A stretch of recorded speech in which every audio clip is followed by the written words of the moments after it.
काहीही बोलायचं, मनात जे येईल ते. तुमच्या राष्ट्राचा झेंडा तिरंगा नाही ही धक्कादायक गोष्ट तुम्हाला बोलतोय. नाहीच आहे.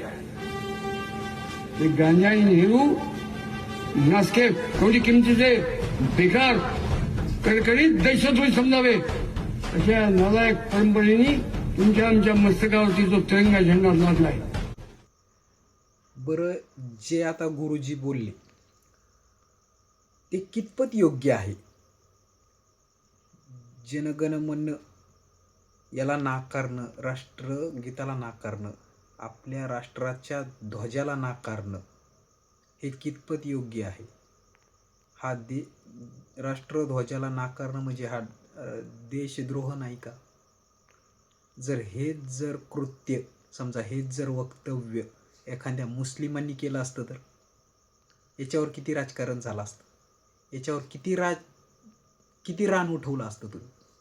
गुरुजींनी जे वक्तव्य केलंय हे तुम्हाला कितपत योग्य वाटतंय?